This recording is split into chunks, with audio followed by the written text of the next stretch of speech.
আজকের এপিসোডে আমরা দেখতে পাই কিছু ভালো ম্যাচ এবং কিছু ভালো স্নেকমেন্ট। তো আজকে প্রথমে আমরা দেখতে পাই জেউসো এসে তার নিজের নামে ভালো মন্দ বলতে থাকে এবং কি আমরা দেখতে পাই সেখানে চলে আসে ব্রন বেকার এবং ব্রন বেকার এসে জেউসোকে কংগ্রাচুলেশন জানায় এবং বিভিন্ন কথাবার্তা চলতে থাকে।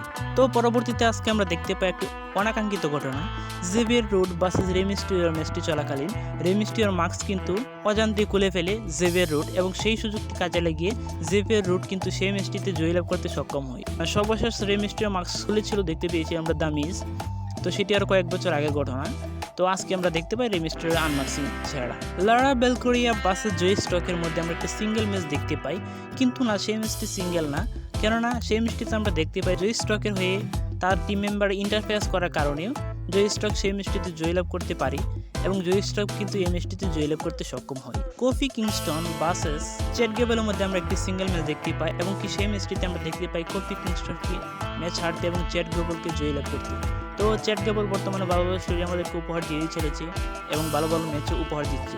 তো ভবিষ্যতে সে চাইব যেন খুব তাড়াতাড়ি চ্যাম্পিয়ন হতে পারে এবং ওয়ার 6 বা আঙ্কেল হার্ডি টিম কিন্তু তার পিছনে ছেড়ে দিয়েছে। আমরা দেখতে পাচ্ছি 2 সপ্তাহ ধরে তার পিছনে কিন্তু আঙ্কেল হার্ডি টিম বা ওয়ার 6 এর কোন মেম্বার কিন্তু তার সাথে বা তার পিছনে ছিল না। তো সেটা ভালো বিষয়, দেখা যাক আঙ্কেল হার্ডি টিম বা ওয়ার 6 এর টিম এখন বর্তমানে কার সাথে স্টোরি কন্টিনিউ করে।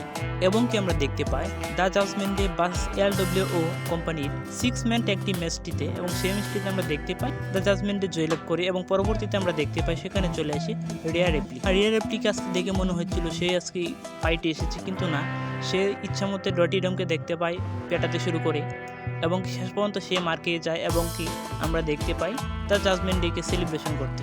এবং কি আমরা দেখতে পাই সেমি জেন ভার্সেস গুন্তারের মধ্যে একটি সেগমেন্ট, মানে আমরা নেক্সট উইকে আমরা দেখতে পাবো সেমি জেন ভার্সেস গুন্তারের মধ্যে ওয়ার্ল্ড হেভিওয়েট চ্যাম্পিয়নশিপের ম্যাচটি। সেই ম্যাচটি আমরা হয়তো চেয়েছিলাম ক্রাউন জুয়েলে অথবা ব্যাড ব্লাডে হলে ভালো হতো।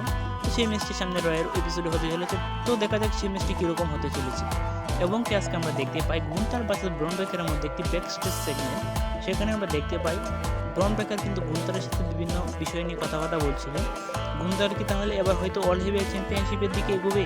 তো দেখা যাক কি হয়, কি আছে পরবর্তী স্টোরিতে ব্রন বেকারের।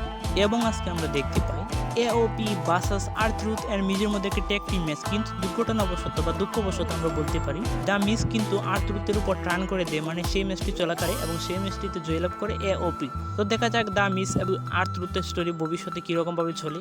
তো তাদের মধ্যে এত তাড়াতাড়ি ব্রেকআপ হয়ে গেল, দেখা যাক কি হয় ভবিষ্যতে। এবং আজকে রয়ের মেইন ইভেন্টে আমরা দেখতে পাই ব্রিক ব্রন্সের রিড অ্যান্ড ব্রন স্টর্মের মধ্যে একটি ভালো ম্যাচ, মানে সেই ম্যাচটিতে আমরা দেখতে পাই ব্রন স্টর্ম্যানকে জয়লাভ করতে। আমরা অনেকদিন যাবৎ ব্রন স্টর্ম্যানকে বিভিন্ন ম্যাচে হারতে দেখতে পেয়েছি, তো সে এই ম্যাচটিতে জয়লাভ করেছে, খুব ভালো বিষয়। এবং কি আমরা দেখতে পাই আজকে কিন্তু সেথ ফ্রিকেন রোলিন্সের রিটার্ন হয় এবং সে এসে কিন্তু ব্রিক ব্রন্সের রিডকে আক্রমণ করে এবং সেই ম্যাচটিতে হারতে বসে ব্রিক ব্রন্সের রিড জয়লাভ করে ব্রন স্ট্রোম্যান। তো রয়্যাল এপিসোডটি আপনাদের কাছে কেমন লেগেছে কমেন্টে জানিয়ে দিন। যারা এখনো bad blood match card and my match prediction ভিডিওটি দেখেন নাই তারা চাইলে ভিডিওটি দেখে আসতে পারেন। তো আজকের ভিডিও এই পর্যন্তই। আমাদের চ্যানেলে নতুন হয়ে থাকলে অবশ্যই প্রত্যেকটি ভিডিওতে লাইক, কমেন্ট এবং সাবস্ক্রাইব করে পাশে থাকবেন। ধন্যবাদ সবাইকে।